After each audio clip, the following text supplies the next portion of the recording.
ada dua hal yang dipelajari di dalam, ada 4 hal malahan di dalam Forsas ini. Ingat-ingat ya, para leader, para mitra, 4 pilar utama di dalam Forsas. 1 adalah blockchain, 2 smart contract, 3 cryptocurrency, yang keempat adalah desentral. 4 hal ini Anda cari sekarang nanti di googling yang baru bergabung, yang baru belajar. Blockchain, ketik. Smart contract,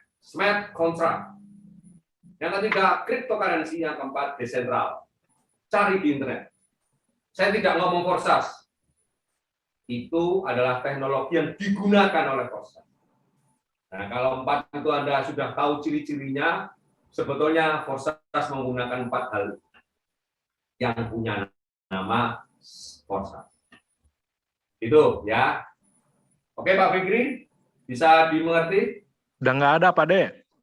Bocah-bocah kita Udah nggak ada. tanya terus minggat kabeh piye to, tanya do minggat kabeh kowe lah.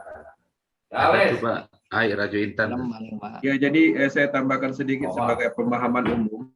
Ya, jadi smart contract proses itu smart kontraknya memang tidak ditemukan potensi berhentinya.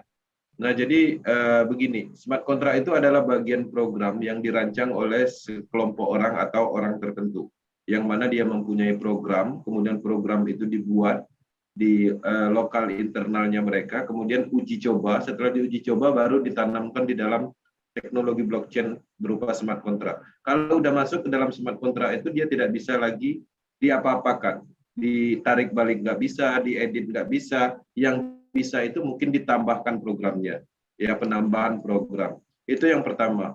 Ya, itu kalau kita berbicara tentang proses. Tapi kalau kita berbicara tentang smart contract secara keseluruhan, ya kita kembali bahwa smart contract itu adalah bagian dari program.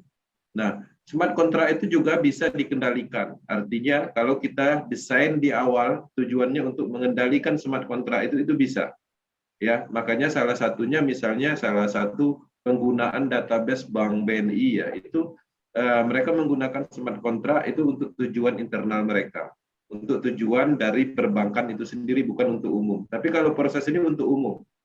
Nah, ada lagi smart contract yang akan terus berjalan tapi dengan syarat tertentu. Misalnya ada saldo di smart kontraknya baru dia berjalan smart kontraknya. Itu ada seperti itu. Seperti kalau teman-teman paham dulu ada namanya Tron Bank. Ya, Tron Bank itu adalah semacam investasi. Kita memasukkan sejumlah tron ya di dalam smart kontrak. Nanti setiap hari kita akan diberikan profit. Nah, profit itu dibayar dari mana? Itu dari pengumpulan dana yang ada di smart kontrak itu. Nah, sehingga kalau seandainya dana yang di smart kontrak itu nilainya 0, programnya berhenti, nggak mau jalan lagi. Kemudian yang kedua ada juga program yang memang dirancang smart kontrak itu untuk target misalnya tertentu. Misalnya program itu ditanamkan selama program itu akan berjalan selama 2 tahun, ya. Di tahun tertentu, jam tertentu dia akan reset atau berhenti seperti itu. Itu bisa. Tapi kalau proses ini nggak ada smart kontraknya. Memang smart kontrak itu didesain oleh sekelompok orang dengan tim Lado ini untuk terus berinteraksi dengan kita selamanya. Artinya tidak bisa dimatikan. Ya, jangankan Mr. Lado, jangankan orang lain, Mr. Lado sendiri nggak bisa memberhentikan sistem matrik yang ada di blockchain ini. Seperti itu.